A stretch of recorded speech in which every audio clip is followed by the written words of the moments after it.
For the last 2 weeks, we have spent our time on the east side of northern Colorado exploring Windsor and Timnath. And we have done some exploration into Loveland and into some other areas like Berthoud, Colorado, which sit on the west side of I-25. Today, we're going to finish up the east side of I-25 here in northern Colorado with Johnstown, give you guys my pros and cons to that, and give you guys the best idea of what's the purpose of wanting to move to Johnstown, Colorado versus the 6 or 7 other cities that are very close to proximity here. And definitely Johnstown brings its own personality and its own, big pros compared to some of the other places we have talked about. And, as we go on to these next couple of weeks, we're going to get into the more vacation-y spots of northern Colorado. So Fort Collins, Estes Park, Livermore, Colorado. We're going to hit some more of those. Let's go out and hike, go out and explore, and, proximity to, hospitals, grocery stores, and things like that are not as big of a deal when you start getting into these other towns we're going to get into later this week. But let's hit up Johnstown, Colorado, pro and cons, and let's see if it's worth moving there. So my first pro of living in Johnstown, Colorado is going to be the fact that it is just on the east side of Loveland. And Loveland is a big enough city to where it has some of those nice amenities to it, some big shopping areas, and Johnstown is definitely in the right spot for that. Having Loveland with Centera and Johnstown Plaza as well, that's where some of our biggest shopping centers are at. For, our Shields, Liberty Firearms, you have a Target down in that area that's really close. You have some really nice eateries down there as well, like Bonefish Grill. You also have some quick eats as well on that side, like Chiba Hut. And so being in Johnstown, even though it's on the east side of I-25, you are still very close to easy shopping. Now, on the other hand, with probably one of the negatives that not going to mention later on, but I will mention now, is the fact that, grocery shopping is going to be more of the challenge side. So there's not too many grocery stores over in that area. Loveland's Walmart's going to be probably one of the closer ones. Then you also have Loveland Sprouts. Johnstown down in the heart also has Hayes Market, which is also a really good local place to go. But I do know that it can be maybe a little bit more expensive than some of the cheaper places that you can find maybe in a Loveland or a Greeley.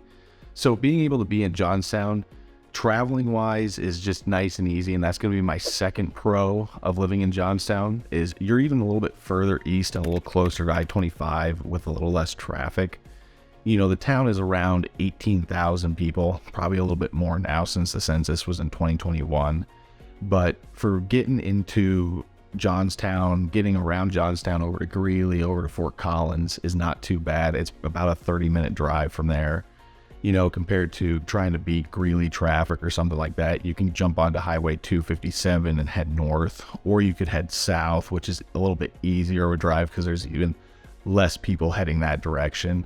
And so you are really on the kind of, southern side of northern Colorado before you hit some of the more, acreaged areas like Platteville, Colorado, Meade, Colorado, and then eventually on the west side hitting over to Longmont, Colorado.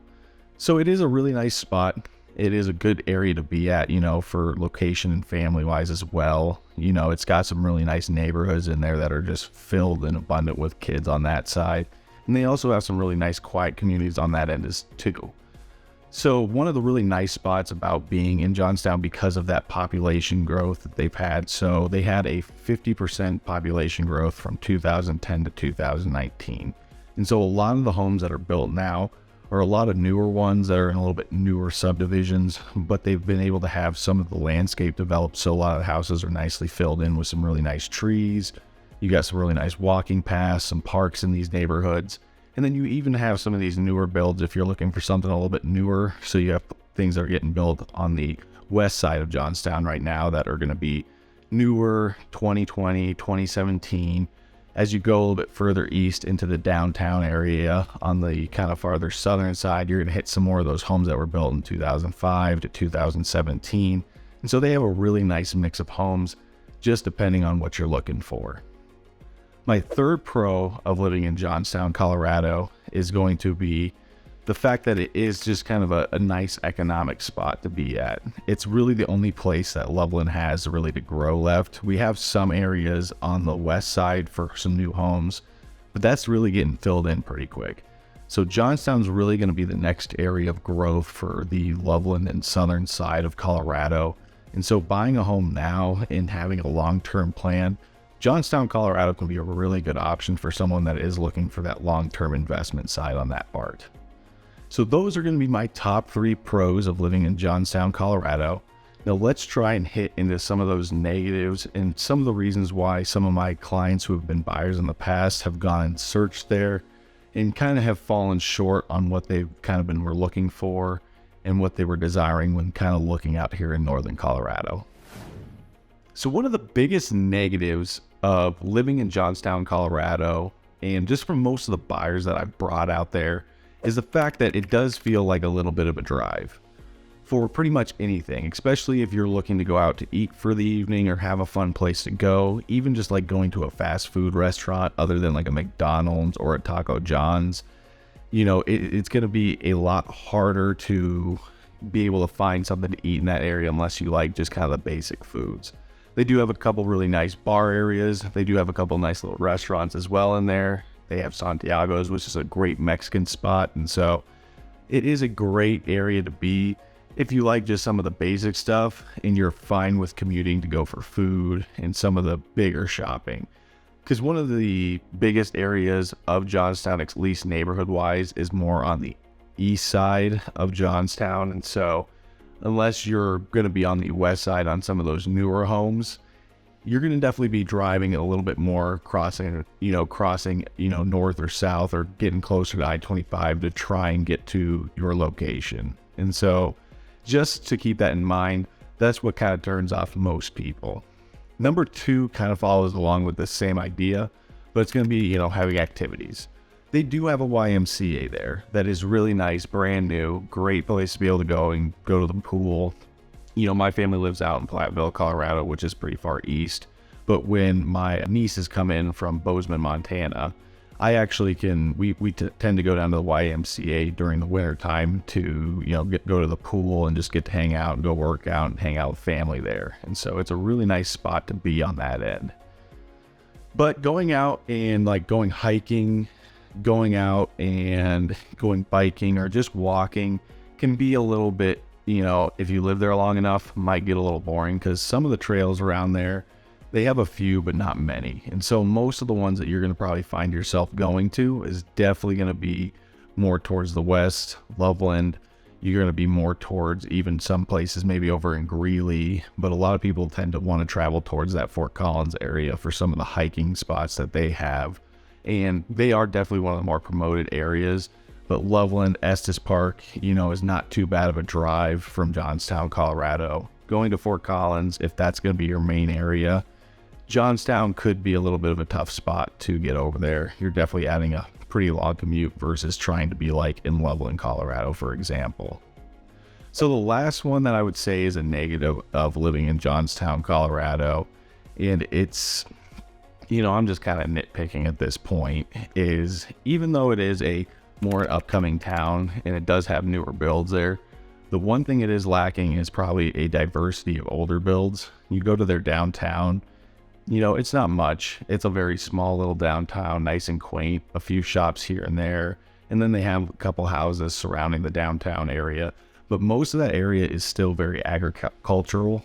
Oh, slayed that word, but is agricultural on that side. And so it is still kind of spread out neighborhood-wise. There's a small little area with some historic homes, but it's nothing like you'd see down in downtown Loveland, Fort Collins, or even down in Greeley, because those are definitely more established towns. And so having that, there's just a certain feel you get when you go downtown during the springtime or during summer when you have full, mature, big landscaping.